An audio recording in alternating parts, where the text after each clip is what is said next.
Hello, I'm Ashley Purpura, and I'm an associate professor of religion at Purdue University and the co-editor of the Orthodox Christianity and Contemporary Thought book series with Fordham University Press. I'd like to welcome you all to this installment of Women Scholars of Orthodox Christianity, which is one of the many initiatives of the Orthodox Christian Studies Center at Fordham. The Fordham Center facilitates, funds, and publishes scholarship on the Orthodox Christian world, broadly understood. To learn more about the center and its initiatives or publications, please visit the website at www.fordham.edu/orthodoxy.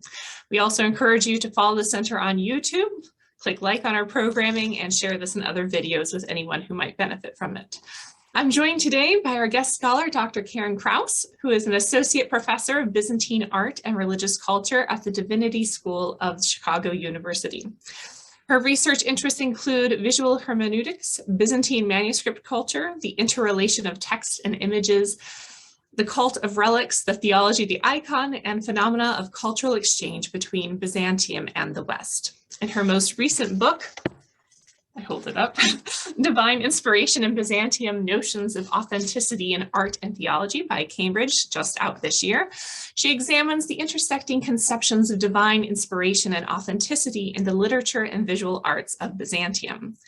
She traces how ancient ideas about the divine origin of texts and material artifacts were reinterpreted in Byzantine literature and art to promulgate claims of religious truth and authority. Welcome, Karin, and to everyone joining us.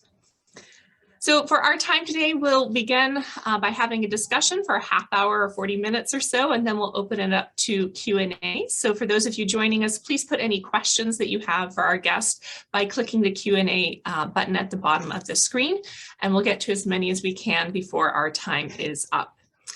So Karin, could you please start us off by telling us a little bit about yourself as a scholar and what has shaped you most formatively?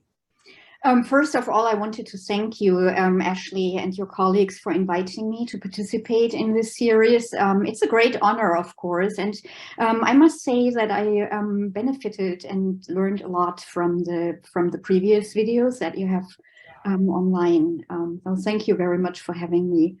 Well, I grew up in Germany and then studied at the University of Bonn, where I got my master's degree as an art history major, and then I went to the University of Munich with a major in Byzantine studies to do my Ph.D. So how did I come to what I'm studying? So I benefited from good schools in the humanities. So I learned ancient languages, and for very long I thought I would become a classical archaeologist. So I spent some time at excavations, and then I went to America at the age of 17 for a year as a foreign exchange student in Phoenix, Arizona, and got to travel quite a bit, and was quite amazed at the collections, including of Byzantine art and other medieval art at the Metropolitan Museum of Art, for instance. It was probably that experience that set me up for art history, and then my choice to go to the University of Bonn was motivated by the fact that there were several leading scholars in medieval and Byzantine art that I studied with. So quite early, I discovered my interest in illuminated manuscripts from Byzantium, and for work at the intersection of art and text, actually, which is still very important to me to this day. I also developed an interest for intercultural exchange in the Middle Ages, particularly between Byzantium and Italy, and have done quite a bit of work on the reception of Byzantine art in Venice in particular, which, as many of you know, had strong ties with Byzantium through the Middle Ages, and even in a sense after the fall of the Byzantine Empire in 1453. So I've worked quite a bit, for example, on the Genesis mosaics in the atrium of St. Mark's that were derived from a late antique and early Byzantine model, the so-called cotton Genesis, which survives in fragments at least. So that was a very interesting case. So after getting my PhD in Munich, which was on the illuminated homilies of St. John Chrysostom, I was employed in art history context for over 10 years. And then perhaps the greatest shift that I made as a scholar was joining the Divinity School of the University of Chicago, taking up a new position there, termed Byzantine theology and visual culture, which was sort of an experiment. I was also at the time the only art historian in the Divinity School, and it was a challenge and also a great opportunity. So I obviously had to remodel all my syllabi to meet the different interests of students in the Divinity School, to also teach art differently to people with little or no training in the visual arts. And that also changed my own way of looking at art and of dealing with art. And I think the book that we are going to discuss today would look different, very different, had I written it in a purely art history context. So I actually benefited a lot from the intellectual environment with its strong interdisciplinary focus that is the University of Chicago. So challenging times, bringing a lot of opportunities and really new perspectives for my own scholarship that I'm very pleased about. Yeah, I think you really see that in the pages of the volume. I think we, at least for me, reading it, your background in kind of classics and that interest, that interdisciplinarity comes through. But as someone who maybe, is formerly strictly more art historian, kind of archaeological and in manuscripts, you bring so much theology also to your analysis. And I did see an emphasis on John Chrysostom too, which I think kind of echoes your previous work in that area. So let's turn to the book itself. What led you to write this book? You mentioned kind of coming into a different context with your move to a different institution. But what is it about, and what impact do you hope that it'll have? Because you make some really strong claims, but very well supported. So tell us a little bit more about the book. Yeah, so how did I get to this? Exactly as you mentioned. So I came across the notion of inspiration for John Chrysostom when I investigated the homilies and their illustrations. So it was sort of a sideline, but I found it extremely interesting how many texts from Byzantium, beginning in late antiquity, addressed his divine inspiration and highlighted it. And there are some really interesting pictorial formulas that were created around those texts and inspired by those texts. So I had the plan for very long to look more broadly into that topic, and then by working on partly on unrelated matters, I with time discovered that the claim of divine inspiration is actually quite pervasive in Byzantine literature in all kinds of contexts, even beyond the most immediate realms of religion. It's really an ubiquitous concept that I thought would be interesting to look into more. And this whole idea of divine inspiration actually intersects with notions of authenticity, which is also in the subtitle of my book, and claims of inspiration, of divine inspiration, cannot really be separated from claims about authenticity. And so divine inspiration is most familiar to those who work on ancient literature, the Muses and so forth. It's also present in the Hebrew Bible and in other contexts. So it was a very important idea in antiquity, and scholarship reflects this. And it surprised me that for Byzantium there was very little, particularly almost nothing as far as the art is concerned, and I discovered that art actually is very important for conveying the concept of divine inspiration. Artists oftentimes make much stronger claims.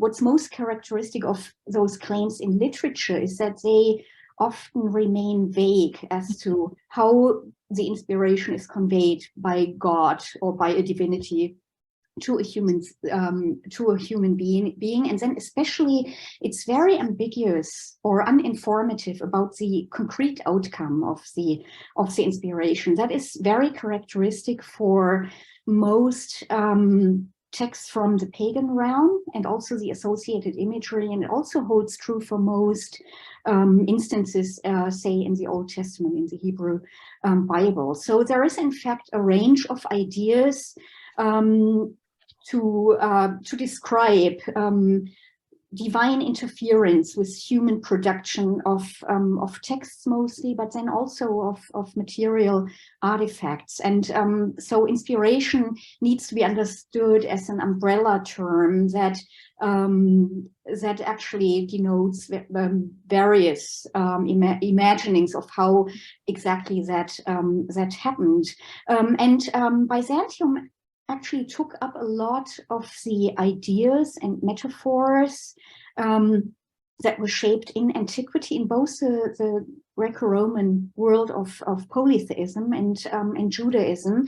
And then it's very interesting to see what became of that in Byzantium and actually already in early Christianity.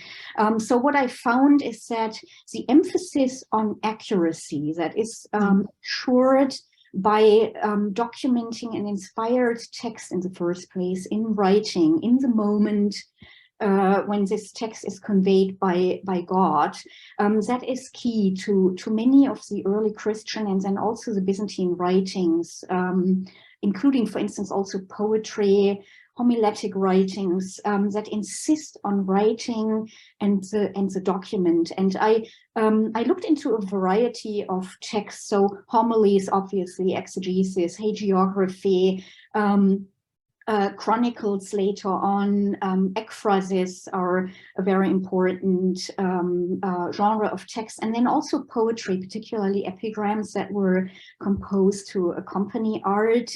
And it's really interesting to see how these texts pick up elements also from ceremonial and then especially from the legal realm. I find that quite interesting, that the earliest images that we have, and perhaps I can actually show some now to flesh this out more. So I hope you can see. Can you see my screen? Yes, that's fine. So, so these are two early examples that illustrate the topic of divine inspiration in the early Christian realm. And you can see in both instances that the element of writing actually upon dictation, so this is the Evangelist Mark writing the beginning of his Gospels upon the dictation of a personification of divine wisdom. And here it's the Apostle Peter who dictates the gospel to Mark as well. And you see that he has already written the first letter of this. And we find similar motifs of dictation, of people dreaming and then writing down a text throughout Byzantine literature throughout the centuries. And in the earliest centuries, I found striking parallels in the legal realm, particularly in the novels by Justinian, that relate that emphasize that documents were needed, so protocols, and then also the increasing importance of witnesses, of eyewitnesses that could testify to the veracity of a case. And I think all of this played into the religious realm, religious texts, and then the images as well. So just pursuing this further, what I found that this claim of divine inspiration was often made to claim a continuity of the apostolic tradition, actually, well beyond the apostolic age. And it's particularly pivotal in the Middle Byzantine period, when the Byzantine Empire had to deal with all those deviations called heresies. And I really profited from scholarship, especially from Averil Cameron's scholarship. Also Paul Magdaleno both have pointed out that Byzantine Orthodoxy was never a stable thing. It was always contested and challenges and needed to be defended, to be redefined. And I would see both the proliferation of texts, describing divine inspiration, and also the proliferation of imagery. I would see that as a response to the continuous threats that Byzantine Orthodoxy was exposed to. And another element that is important in this context, I think to a much greater extent than has been described in scholarship thus far or before, Byzantium really made various claims of being the new chosen people of God, being the new Israel, with the emperor being the new Moses. Also, the status of new Moses was oftentimes claimed in religious literature for church fathers, so for Gregory of Nazianzus, for instance, and then also for most prominently John the Evangelist. And so this is just, I should point this out.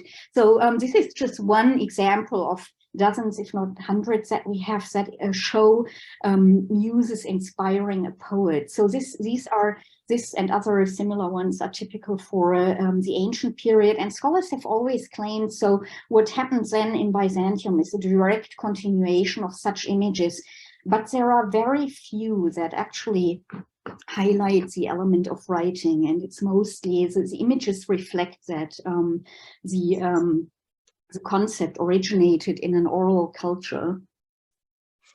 And also the element of so excellent. I mean, it really does get this idea of visually, right, the divine inspiration either in the text or in iconography or in illuminations, giving authority to this assertion of orthodoxy and this assertion of being the true people of God, this kind of supersessionist claim. And you give readers several examples of this authority on previously, these depictions. Are there other examples that you want to share with us from the first few chapters that you found particularly interesting that you want to share? I would be most happy to, actually. I just love this material. So another case in point is a prominent account that comes from an apocryphal text, the Acts of John by Prochorus, which is one of many such apocryphal writings about the life of John the Evangelist, who really stands out in Byzantium. It's interesting that we have hierarchies. We have hierarchies for the church fathers, with John Chrysostom clearly leading the crowd. And we also have hierarchies among the evangelists, not in sainthood, but in importance regarding theological theological matters. And John the Evangelist clearly stands out. And this account, although it's outside the biblical canon, about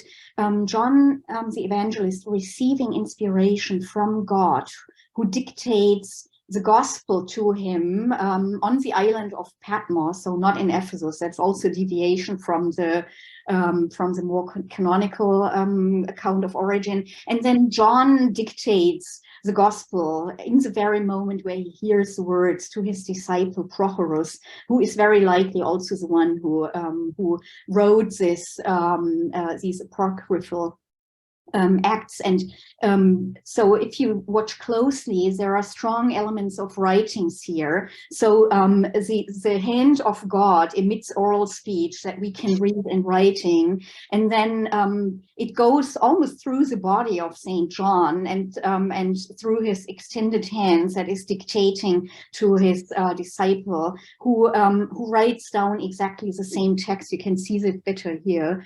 And you can also see that the writing is upside down, which is entirely logical because it comes from God and not the other way around. It's quite an ingenious composition, and this is so distinct from all the images that we have from the pagan realm in its insistence on writing.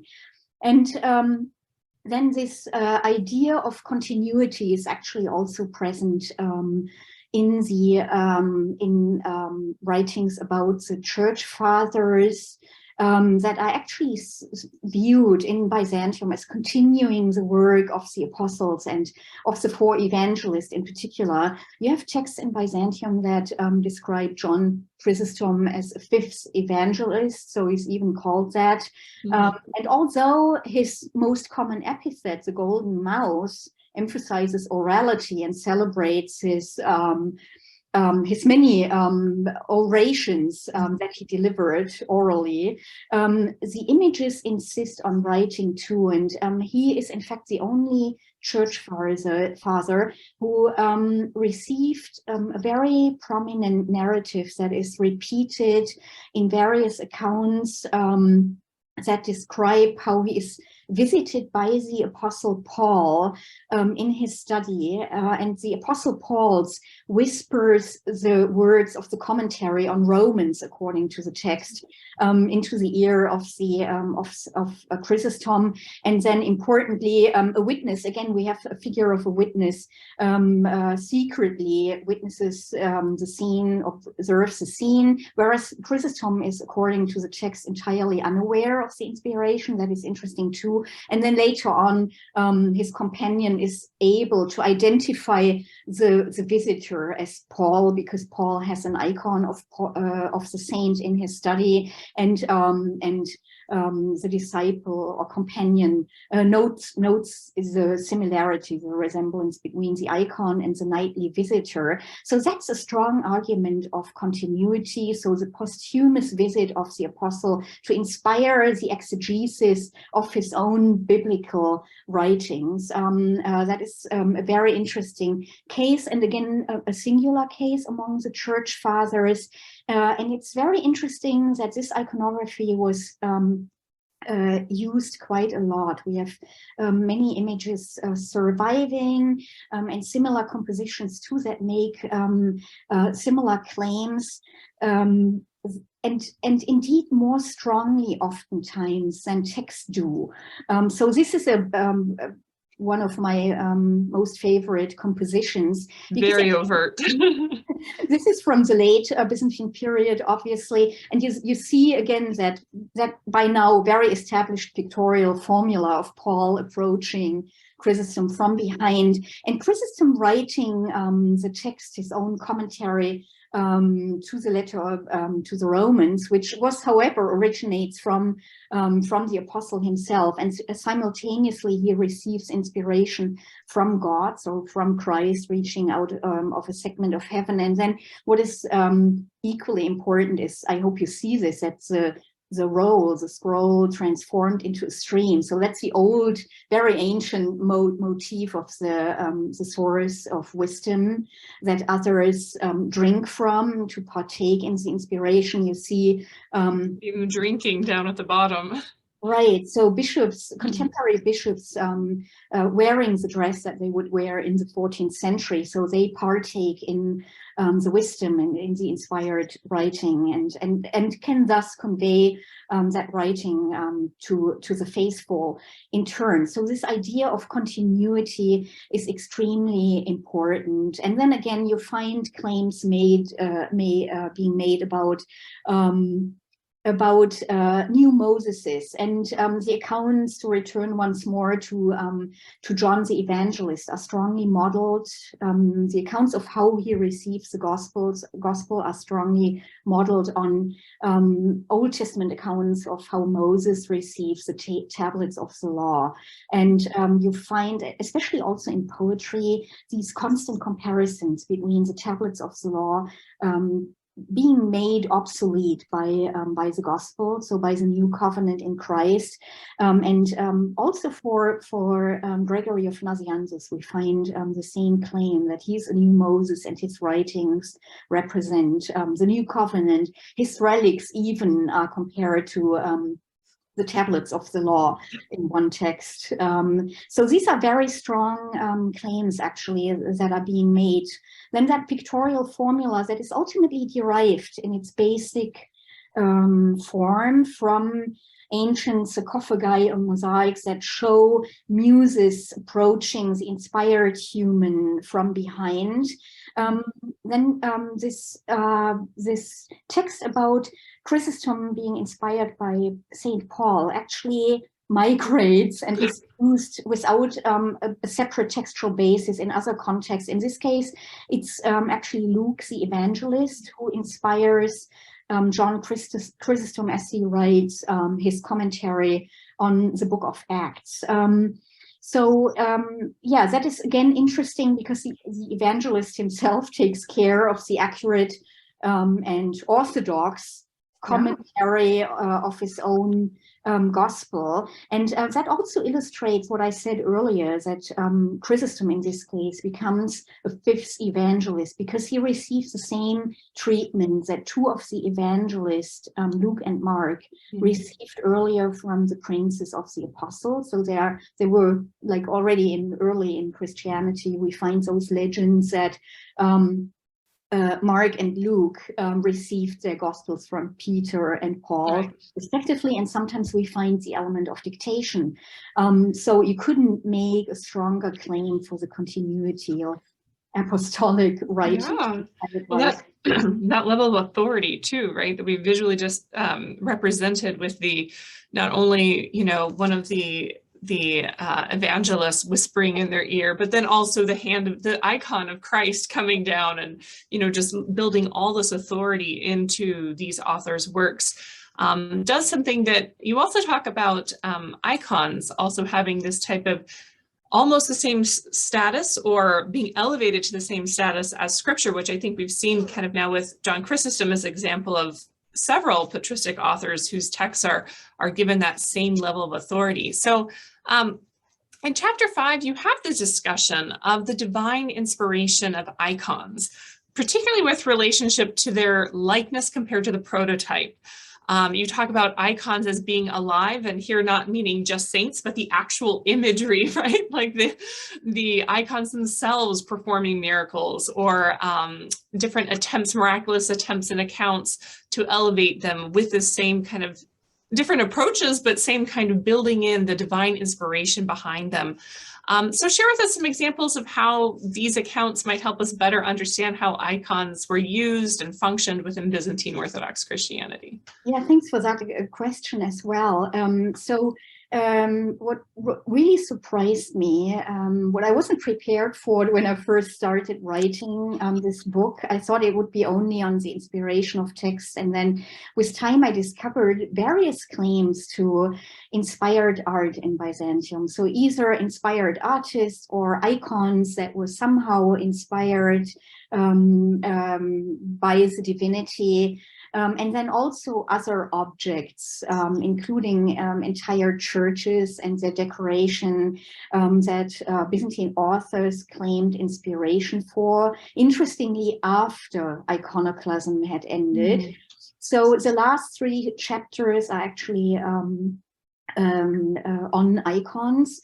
And in chapter 5 that we were just referencing, I discuss inspired icons. And this chapter is also about art theory in Byzantium and in antiquity, because it wasn't just the most natural thing to claim inspiration for artists, because the visual arts were for very long throughout the Middle Ages still seen as a craft and often viewed as a very negative craft, and that starts already in antiquity. Interestingly, there is no muse that inspires artists, and only like in the time of the second sophistic, so quite late in Hellenism, do we first find claims of divine inspiration for outstanding artists in classical literature. So we're still in the polytheistic realm, and then medieval writers avoided such claims for very long, and as many of those in the audience early Christianity had its difficulties with religious art for very long. So art was viewed as a dead craft. It potentially invited idolatry. So the emergence of Christian art was actually accompanied by all those anxieties around idolatry. And you see that throughout the Byzantine era. Ultimately, what we term iconoclasm in Byzantium in the 8th and 9th century originates in the same fear of idolatry, of images lacking a contribution of the Holy Spirit. That was, in fact, one of the key arguments that was reiterated often, for instance, in the Acts of the Council of Hierea, of which we have still the Acts at least surviving. Anxieties around the lack of a divine contribution to art were very strong in Byzantium. So against that background, it is surprising that then reluctantly during iconoclasm, and then especially after iconoclasm, we find quite strong claims by leading theologians, leading intellectuals of the empire about inspired art. And in fact, the mosaics that you see in the slides, that is familiar to many of you, is one of the first images that was explicitly called an inspired icon by a patriarch. So the patriarch Photius, who delivered a homily on the occasion of the unveiling of this mosaic in 867, and he explicitly claims that the icon is alive. It's not a dead image. It doesn't represent dead craft, but because it's full of the Spirit, you perceive it as moving and almost speaking. And then he makes, at the culminating point of that speech, he makes a very important claim that this is in fact not an icon, but it's a very prototype. It's a real virgin with a real Christ child. So that is very strong.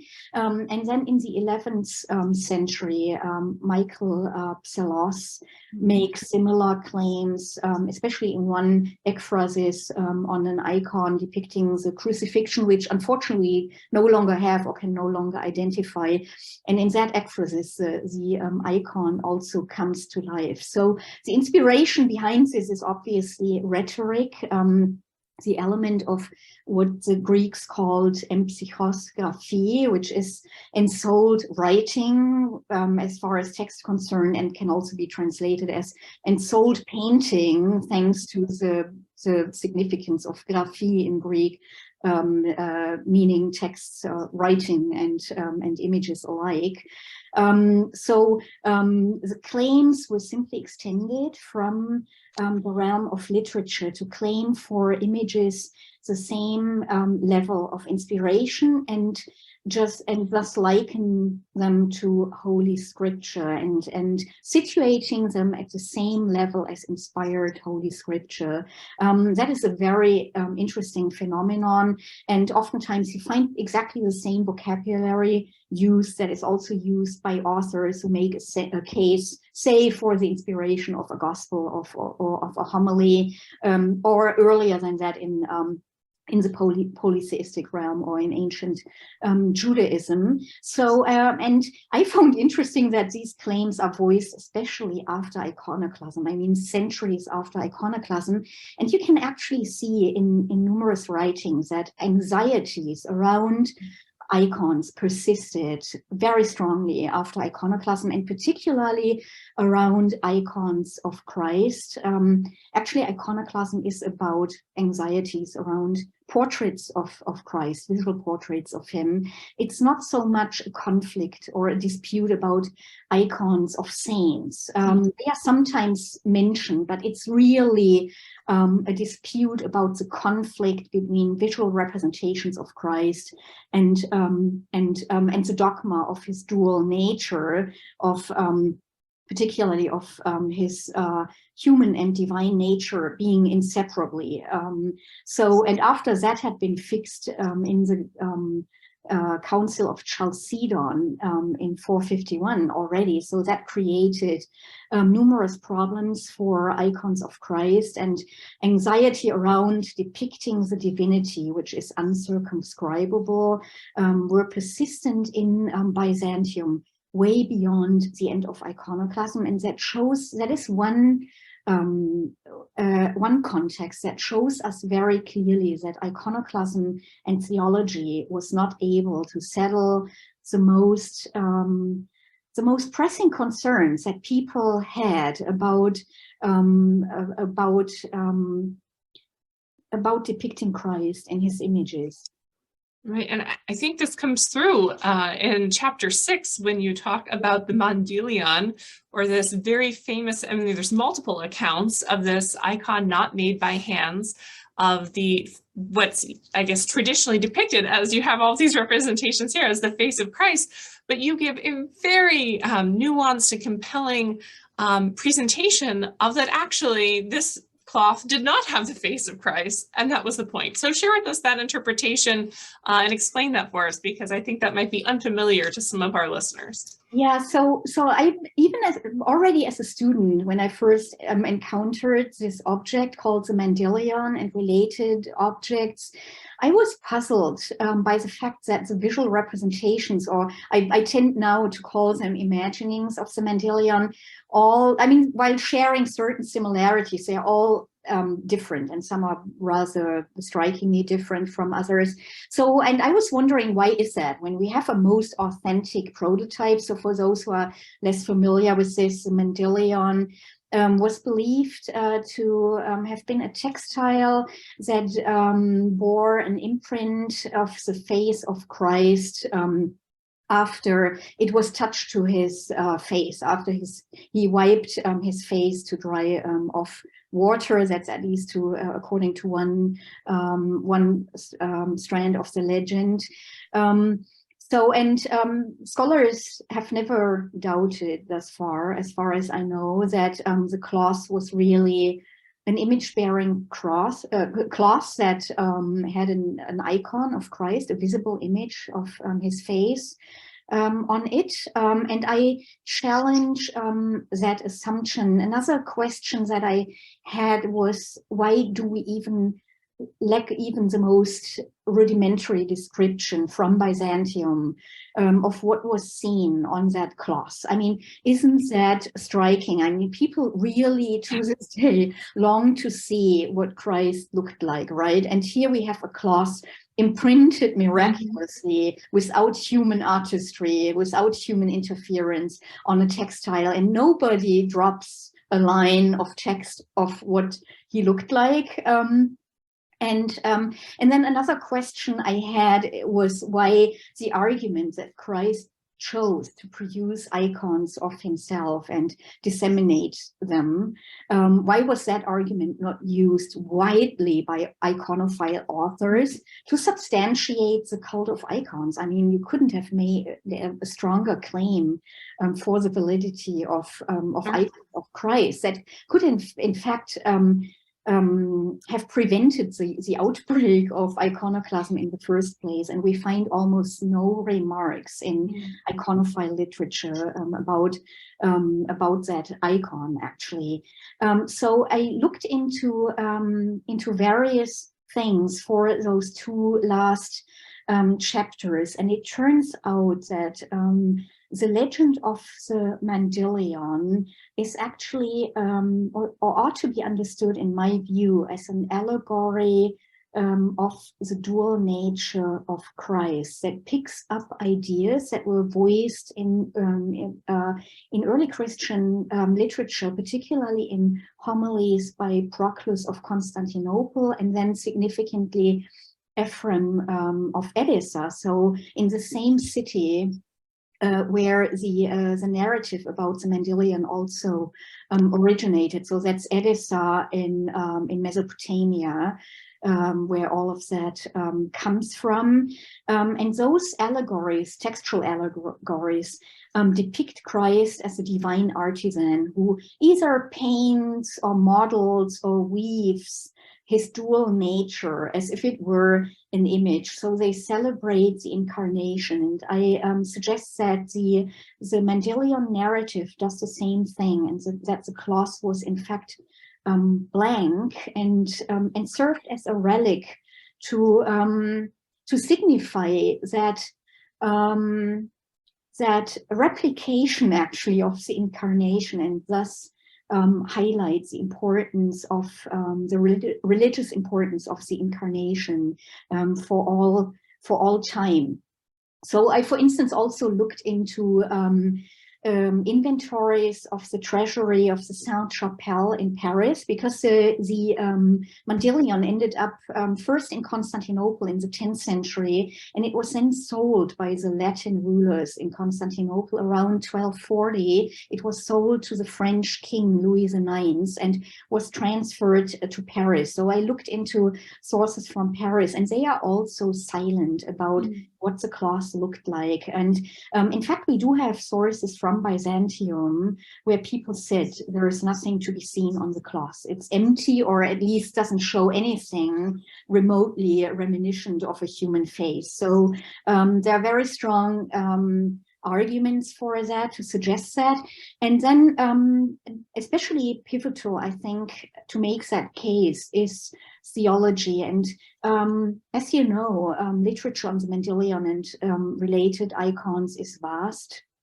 But nobody had really looked into the theology of this. And I found that particularly the theology of Paul was seminal to trigger the ideas, alongside those early Christian homilies that have those allegories about divine artistry. And particularly Hebrews 1:3, the sun is the radiance, apaugasma, of God's glory and the exact imprint, character, of God's very being.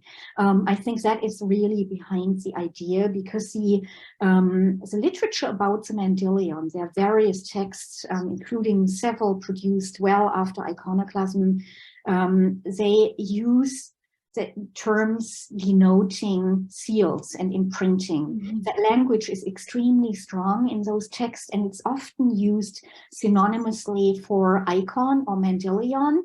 Like many texts just avoid the term icon altogether, or Mandelion, and use character and apaugasma instead. And those are key terms that also are featured in early Christian exegesis about the nature of Christ. And the idea of the exact resemblance of Christ and the Father is, of course, purely ontological. And I think that is a claim that the narrative about the Mandelion and the object as such, which is a relic, not an icon in my view, also want to make. So it's consubstantiality that is claimed here in exegesis. So consubstantiality, or a unity of Christ, of the Son and the Father. And interestingly, exactly the same claims are made with regard to the Mandelion, which actually in Byzantine literature becomes Christ. It's consubstantial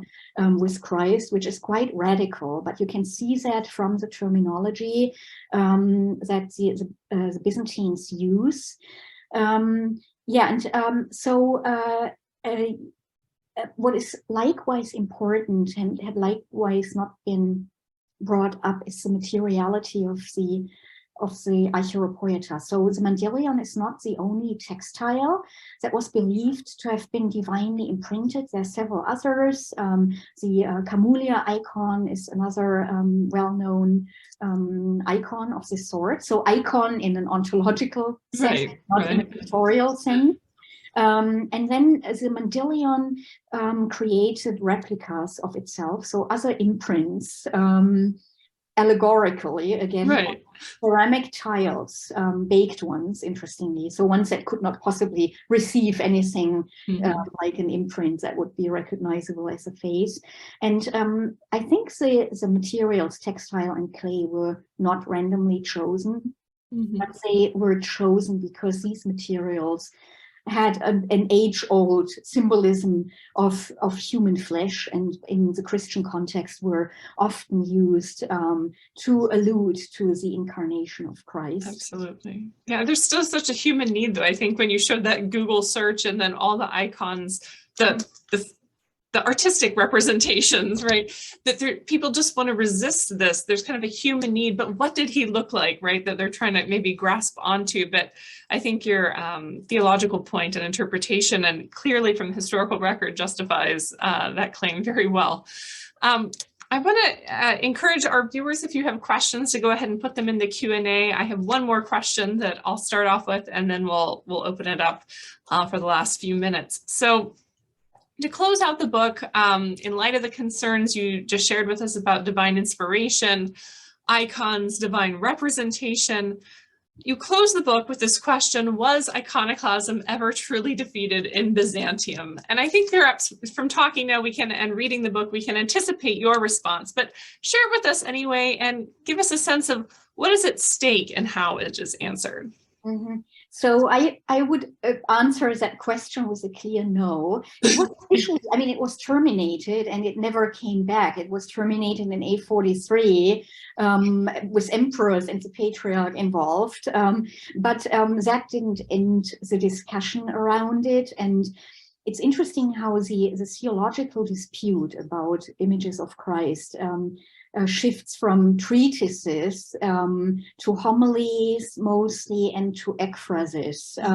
So to genres where it was perhaps more safe to address those concerns. So we find persisting concerns about can human artisans really render likeness? In Orthodoxy, likeness is the most important element to make an icon holy and ensure that it can function, that it's pivotal for Christians to this day of Orthodoxy that the icon formally resembles its prototype. So both artistic prototypes, but ultimately the real prototype.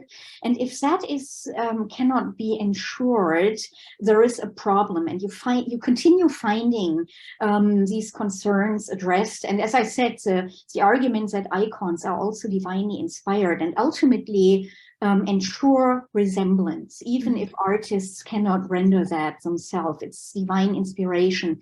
That's a strong argument that I think was needed, perhaps even after iconoclasm, to help settle the persisting concerns. And then much of what I've summarized really in a nutshell about the theology of the Mandelion was actually, it's already present in the earliest writings from late antique Syria, but is then fleshed out in writings by leading theologians employed by the court and patriarchate. So Gregory Referendarius is an early case who wrote a homily directly, likely after the Mandelion was transferred from Edessa to Constantinople in 944. And there he says very clearly, you cannot make visual images of icons. They are not valid.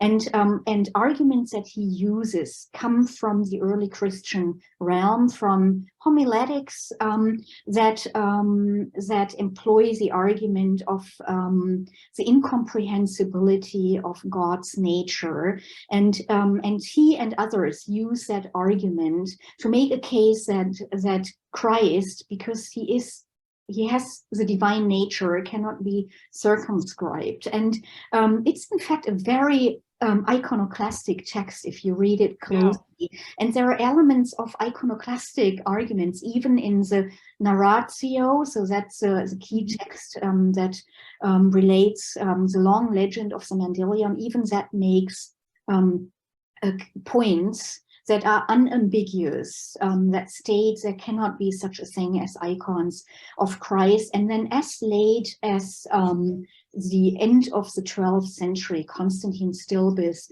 also wrote what was likely a festal sermon for the veneration of the Mandelion, and he reiterates all those arguments. So they keep coming back to early Christian arguments like the incomprehensible nature of God, and then an argument by Eusebius made in his letter to Constantia. That's a letter that comes up again early in iconoclasm and is cited by the opponents of icons.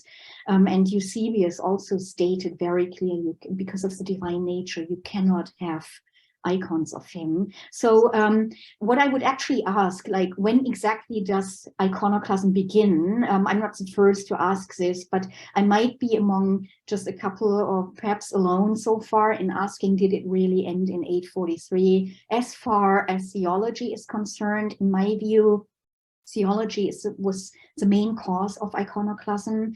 Many other reasons have been noted by scholars, justly so, but the theological argument, strangely, has been ignored by many people who wrote leading books about iconoclasm. And you can see that in writings, that the problem about circumscribing Christ in visual images, that remains troubling, not only through the 8th and 9th century, but afterwards. And that problem emerges early in Christianity. And I would see the beginning of the image dispute in early Christianity, like in the 4th century, we have the first evidence of it. I would see that that transition to what we term iconoclasm in Byzantium as fluent.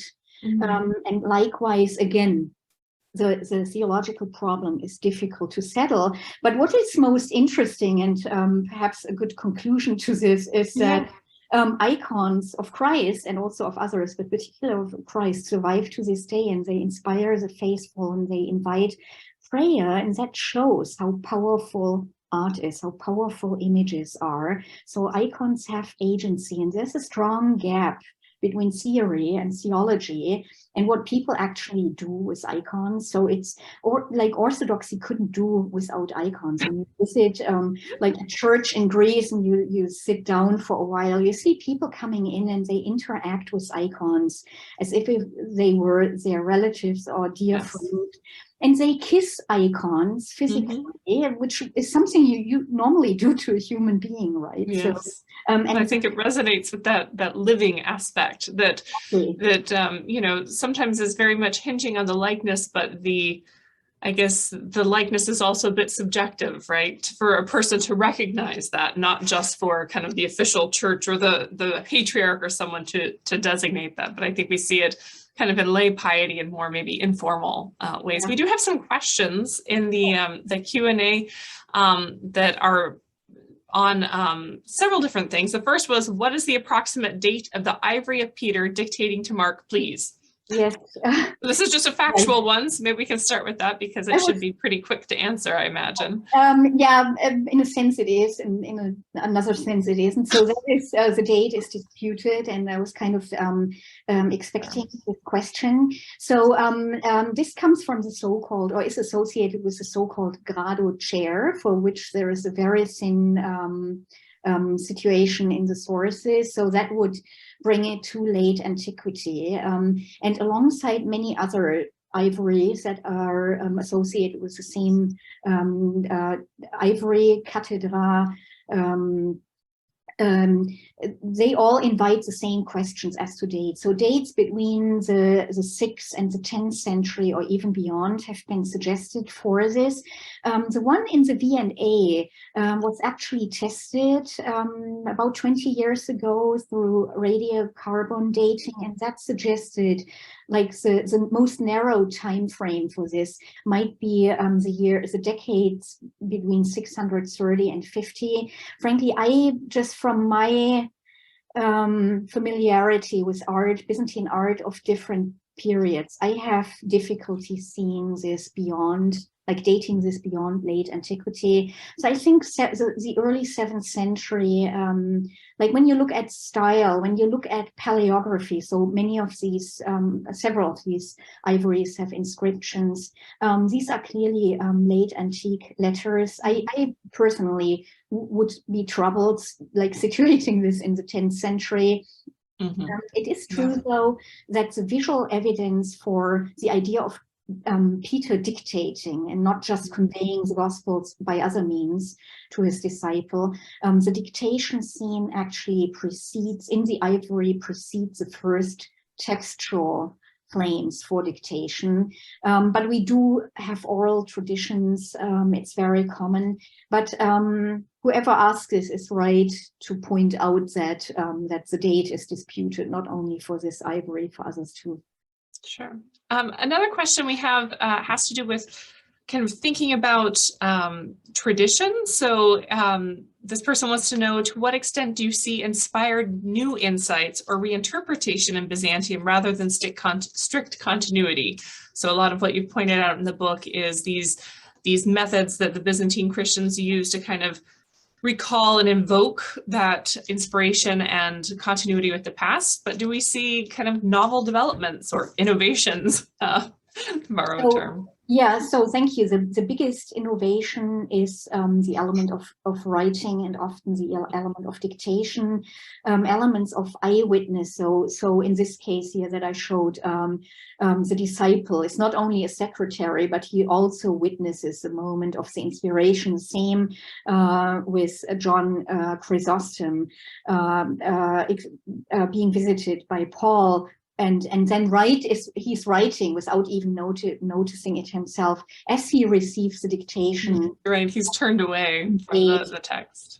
This is another image that I haven't shown earlier. So Luke writing the gospel upon divine dictation, you see the divine hand here. And you see the text is actually continued on the scroll, whereas Luke has only written a couple of lines. And as a student, I was puzzled by those images. I thought, well, if the text is already here, and he cannot even see it, why does he write it? And only with time it made more sense to me. Then in Byzantium, you even find claims that even the material is supplied from heaven, that people write on.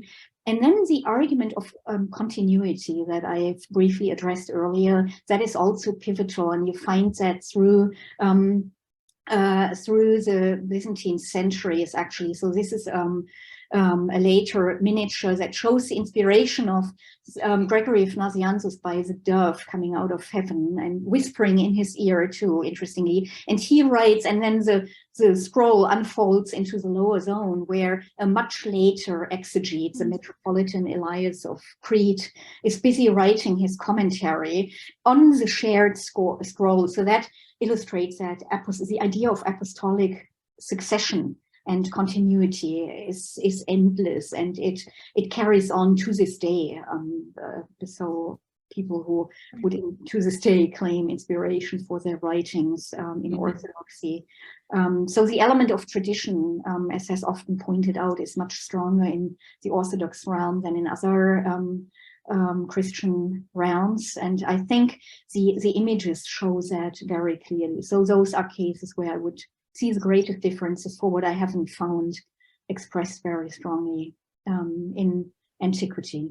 Of course, they are modeled on predecessor that are rare, though. In the Old Testament, we find elements of writing, and Ezekiel swallowing an inscribed scroll and then pronouncing, as is implied, the exact message that is written onto the scroll. That is a very strong case. It's also at least as rare as it is strong. And the tablets of the law are very important too. They are a major point of reference in the material that I have been studying for inspiration, for the argument that the new covenant has replaced the old covenant, and that the Byzantines, not Christians as such importantly, but Byzantines are the new chosen people. So to tie the idea of divine inspiration to doctrinal claims, that is another most important feature of arguments about divine inspiration. When you look at text in antiquity,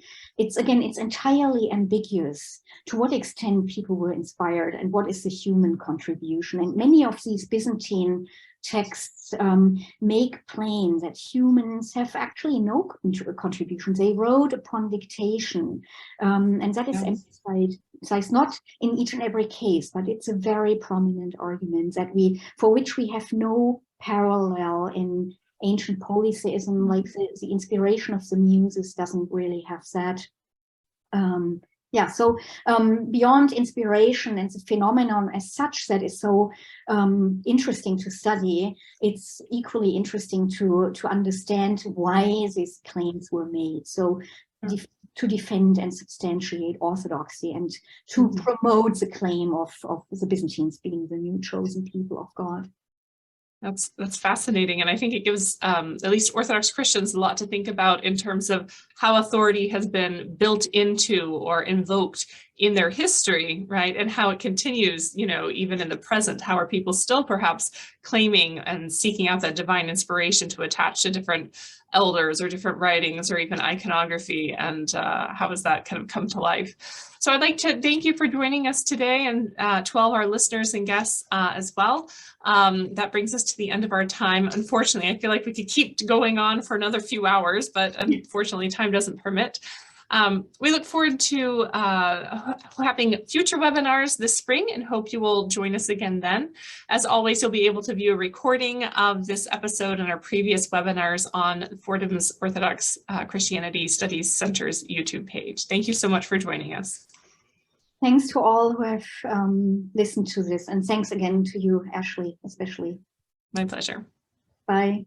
Bye.